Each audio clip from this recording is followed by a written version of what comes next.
Bismillahirrahmanirrahim. Welcome back, everybody.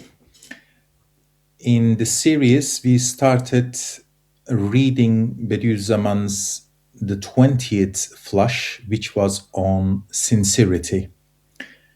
A quick reminder, Bediüzzaman placed a great emphasis on us being sincere people. It is also a Quranic instruction. وَعْبُدُ اللَّهَ مُخْلِصًا. That means worship Allah with sincerity. So the discussion around sincerity comes in two pieces. We started the first part, which is the 20th flush, which mainly answers a key question: why there is cooperation among disbelievers whilst believers seem to be arguing against each other and maintain rivalry and competition. The question is, shouldn't the believers cooperate more than disbelievers? And Bediüzzaman gives some key answers to this question. So far, we have covered first three causes why believers do not cooperate as they are expected. So today we're going to continue looking at other causes. This is going to be the first part of sincerity, the 20th flush. In the second part, which we will cover in the future lectures, Bediüzzaman is very systematic. He likes giving very concise, easy to remember answers and instructions. In the second part, he gives us rules to stick to in order to gain sincerity. You do this, and that, then you become a sincere person. And also he tells us things to avoid in order not to lose sincerity. And he gives us a list of things to avoid in bullet points. We are going to come to that second part in the future. Today, we are going to continue answering that question we opened up last lesson. Why there is cooperation and cooperation among disbelievers whilst believers compete against each other. Now, let's look at the fourth cause. As you are all aware, the main idea is not me delivering a lecture, rather we read the text together, and hopefully you can always go back to the text and revisit and study it in your own time. The fourth cause. Okay, this is Bediüzzaman speaking now. In just the same way that rivalry and disagreement among the people of guidance do not arise from failure to foresee consequences or from short-sightedness, so too wholehearted agreement among the people of misguidance does not result from far-sightedness or loftiness of vision. So this is the first consolation. We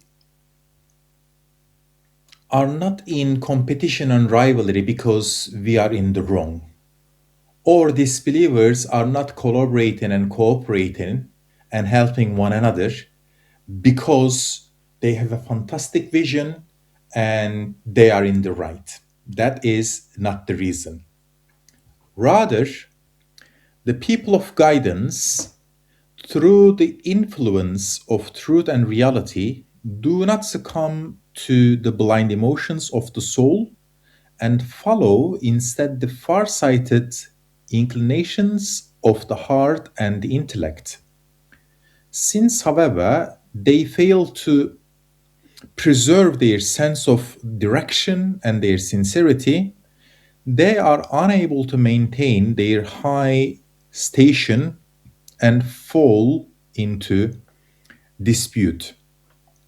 So the believers, they base their life and actions on the Quranic and the prophetic teachings.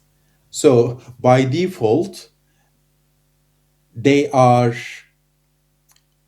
of the opinion that they are in the right. But this doesn't necessarily make cooperation easy. As for the people of misguidance, under the influence of the soul and caprice and the dominance of sense perception, which is blind to all consequences and always prefers an ounce of immediate pleasure to a ton of future pleasure. They come together in eager concord for the sake of instant benefit and immediate pleasure. So, for example, from a believer's perspective, when you take an action, when you do a good deed, do you expect an instant return, instant reward? No, because our belief system tells us life, however long or short it is, doesn't really matter. Life is a test. You accumulate good deeds and bad deeds, and based off your balance sheet, you get reward or retribution in the hereafter. So from believer's perspective, most of the reward comes in the hereafter. So it's a long-term thing. This is very good human psychology. If you are expecting imminent reward or retribution, you change your behavior. For example, let's say you are driving down the motorway and you feel there is a speed camera ahead or a police camera van ahead, and you know you can potentially get a penalty fairly quickly.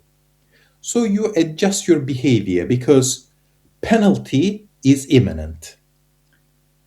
But sometimes you are not aware of the checks and controls or cameras, and probably even there is any penalty, it might come very later in the life. Suddenly you become reluctant. You think, oh, it's far, far away, nothing imminent. So, in a way, if a person is not a believer, whatever he does, he either expects an instant reward or some kind of punishment. He avoids punishment and he works toward getting instant reward. Whereas believer, when he does a good deed, positive action, he does not expect an instant reward because he expects something far, far down the line in the hereafter. So this difference in mindset changes human behavior. So disbelievers, they are very eager because they work for this life, and in most cases when they cooperate they get the result quickly. It is measurable and it is achievable within one's lifetime. Whereas for most believers, yeah, you have done some good deeds, you don't even take any credit, probably you're going to get reward in the hereafter. So this is the key difference. Indeed, I'm reading the text now, the second line. Indeed, lowly and heartless worshippers of the ego are bound to congregate around worldly and immediate pleasures and benefits It is true that the people of guidance have set their faces to the rewards of the hereafter and its perfections in accordance with the lofty instructions of the heart and the intellect. But even though a proper sense of direction, a complete sincerity, and self sacrificing union and concord are possible, because they have failed to rid themselves of egoism and on account of deficiency and excess, they lose their union, that lofty source of power, and permit their sincerity to be shattered. Their duty in regard to the hereafter is also harm. God's pleasure is not had easily. So we mentioned about this human psychology. If reward is imminent, you work towards it in collaboration because, okay, if we get together, we can get this done and we can get the reward. But when it comes to divine matters, reward is usually in the hereafter, and believers, they don't really feel the urge of cooperation and collaboration. But according to Bediüzzaman, it is essential to attain sincerity. Yes, the reward is in the hereafter. You still need to cooperate with one another and avoid rivalry and competition. Let's look at the next paragraph. The cure and remedy for this serious disease is to be proud of the company of all those traveling the path of truth in accordance with the principle of love for God's sake, to follow them and defer leadership to them, and to consider whoever is walking on God's path to be probably better than oneself, thereby breaking the ego and regaining sincerity. Okay, so this is the cure of the problem. Bediüzzaman is instructing us to cooperate and give them the leadership. He says, don't try to be the visible person. Don't try to be the alpha male. So, if they are working for the divine service, leave them the leadership. Be a follower. Make a positive contribution. It doesn't make you a lesser person. On the contrary, if you are qualified, if you are a natural leader, but if you compromise, you earn other people's respect. They think, this man is great, he should be leading. But look at him, he's very humble and he gives the leadership to less qualified person. So this is the lesson, this is the cure. Give the leadership to others. And always, another principle, always assume the other person is better than you. It is difficult, especially in the Western context. You know, you go to job interview, they ask you questions so that you praise yourself. Okay, why should we hire you? Oh, I'm great. You know, I make a fantastic communicator. This is self-praise. I mean, it is so incompatible with our faith. But in the West, but not necessarily in the West, almost in every context, you are expected to praise yourself. You're expected to sell yourself. Well, you can do that at a job interview, but when it comes to divine service, hizmet-i imaniye ve Kur'aniye, you should be the contrary. Give the leadership to others. Always assume other person is better than you are.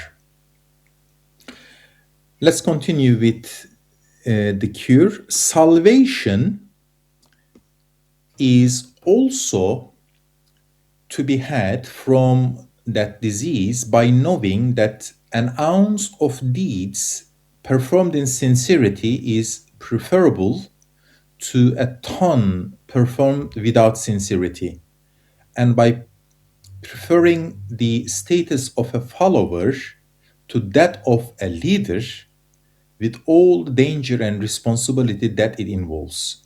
Thus, sincerity is to be had, and one's duties of preparation for the hereafter may be correctly performed.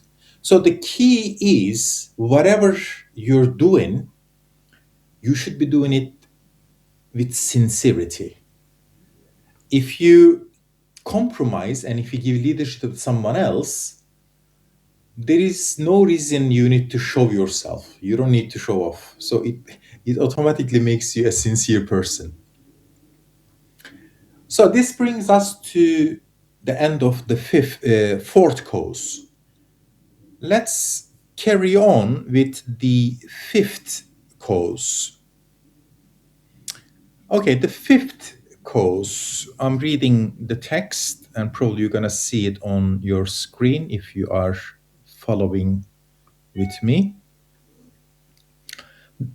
Fifth cause: dispute and disagreement among the people of guidance are not the result of weakness, and the powerful union of the people of misguidance is not the result of strength.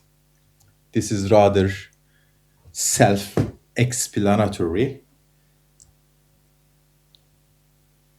We compete, we are in rivalry with fellow believers, not that because we are weak, or disbelievers, they cooperate, collaborate, they do things together, they support one another, not because they are strong. No. Rather, the lack of union of the people of guidance comes from the power that results from the support provided by perfect belief, and the union of the people of neglect and misguidance comes from the weakness and impotence they experience as a result of their lack of any inward support. The weak from powerful unions, precisely the weak forms powerful unions precisely because of their need for union. Since the strong do not feel a similar need, their unions are weak. There is a beautiful example. Bediüzzaman comes up with very clever examples from real life. He likens believers to lions, and he likens disbelievers to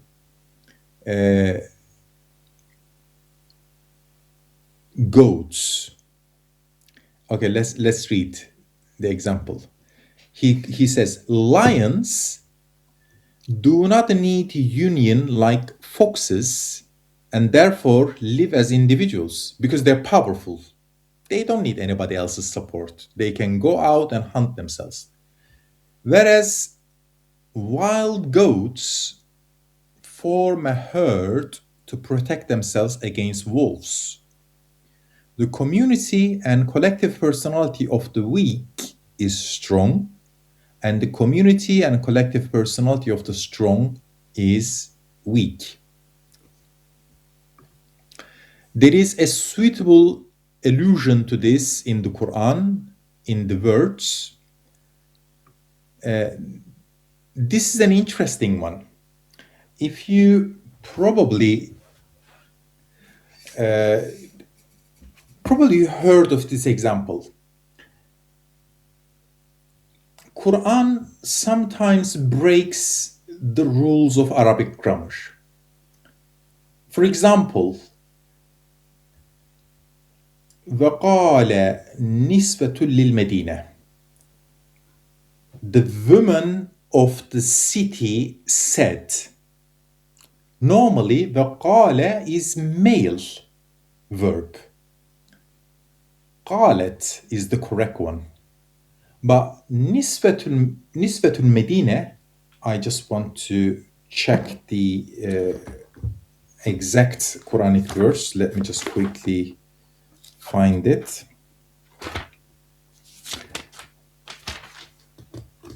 وقال نسوة في المدينة. And women in the city said. Here, وقال, the verb said being in the masculine form, although it should be feminine. But the Quran says, no, it is قال, masculine form. For two reasons, women is a feminine noun and also a plural. So-called broken plurals in Arabic are always regarded as feminine.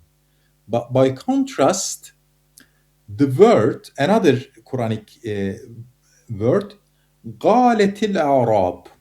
Arab should come with masculine verb. قال is the correct form, but Quran says قالت الأعراب.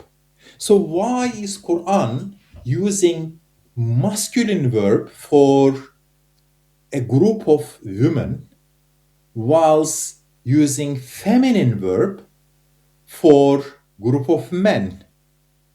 This is another beauty and miracle of the Quran. Bediüzzaman explains this. The desert Arabs said, قالت الأعراب. This is feminine said. The verb said in this case being in the feminine, even though its subject designates a community of men. Herein lies an indication that an association of weak, meek, and soft women, when they come together, gain strength, toughness, and force, and even acquires a certain kind of virility. So the Quran uses masculine. The use of the masculine form of the verb is therefore most appropriate. On the opposite side, strong men, by contrast, and in particular Bedouin Arabs, trust their own strength. Therefore, their associations are weak, for they assume a stance of softness and caution and take on a kind of femininity, for which the use of the feminine form of the verb is most suitable. So, weak females get together, they become so powerful. Quran uses masculine verb to describe their action. Strong individual Bedouin Arabs, they don't get together, they like acting individually. They are weak. Individually they are strong, but their community is weak. That's why Quran uses feminine verb. This is fantastic. Each time I read this, it just blows my mind. Similarly, let's carry on reading the text. The people of truth submit to and place their reliance in their firm source of support, that is belief in Allah. Hence, they do not present their needs to others or request aid and assistance from them. If they do sometimes make the request, they will not adhere to the persons concerned at all cost. But the worldly ignore in their worldly affairs the true source of support. They fall into weakness and impotence and experience an acute need of assistance, come together, sacrificing themselves wholeheartedly. The people of truth do not recognize and seek the refuge, seek the true strength that is to be found in union, hence they fall into dispute. As an evil and harmful consequence of this failure. By contrast, the people of misguidance and falsehood perceive the strength to be found in union by virtue of their very weakness, and thus acquire union, that most important means for the attainment of all goals. So, this is the problem. The cure and remedy for this disease of discord among the people of truth is to make one's role of conduct the divine prohibition contained in the Quranic verse. Do not fall into dispute, lest you lose heart and your power. وَلَا تَنَازَعُوا فَتَفْشَلُوا وَتَذْهَبَ رِيحُكُمْ.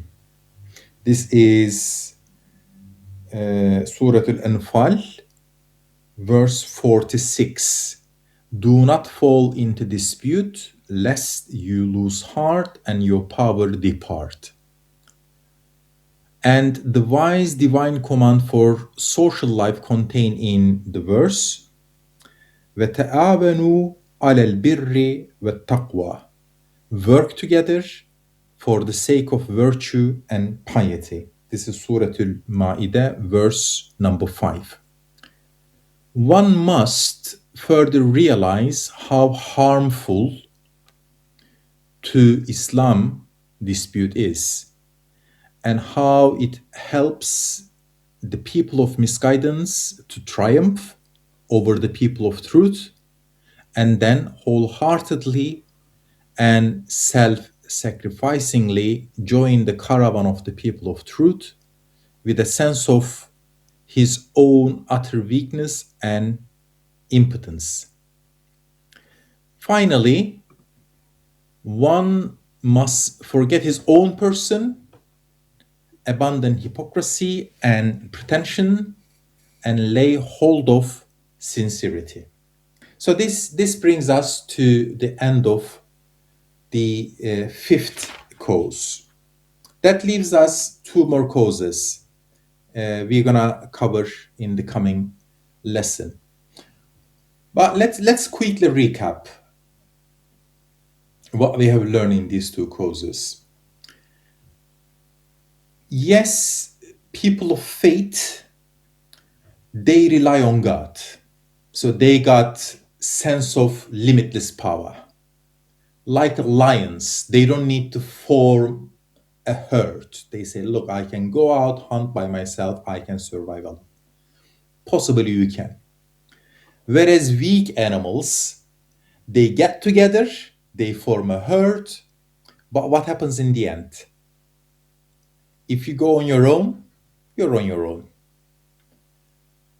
You don't have much power, collective power. But if you get together, even the weak get together and they got a strong power to defeat any opponent.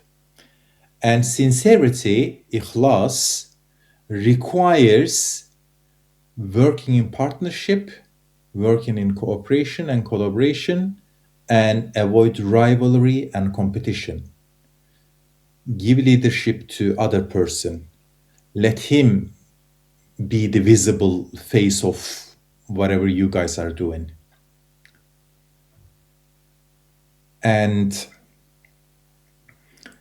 find power in unity and collaboration. I'll finish with one example. Probably you have all seen this documentary. It's very recent. I think it was filmed in Japan. They filmed a beehive, honeybees. They are very small, and there are hornets, fairly large kind of bees, probably 4 times bigger than honeybees. And they really attack honeybees and they kill them. You should search for this hornets attacking honeybees. This is the keyword. So the documentary was filmed professionally. There is the beehive with lots of honeybees in it, and there is a little slit. Only small honeybees can go in between. Hornets are a lot bigger. They come, but they can't get in. Anyway, they put a marking, at the entrance of honeybee, they go and they come back as a group to the marking. Now they literally chew the wooden entrance to make it bigger. Unbelievable. I mean, you just think it is CGI or it's AI, but it is real. So those big hornets, they're chewing to open a bigger gap to get inside the beehive to attack the honeybees. Eventually, they open a hole big enough, they get in one by one. The first one gets in. This is the amazing bit. All honeybees come on top of that big hornet and start vibrating, start buzzing, which generates heat. So much heat that cooks the hornet. And you're just like, wow, this is amazing. Theoretically, one hornet can destroy so many honeybees. But when honeybees get together, they don't use their, I don't know, claws or needles or their teeth. They just use their power to generate heat.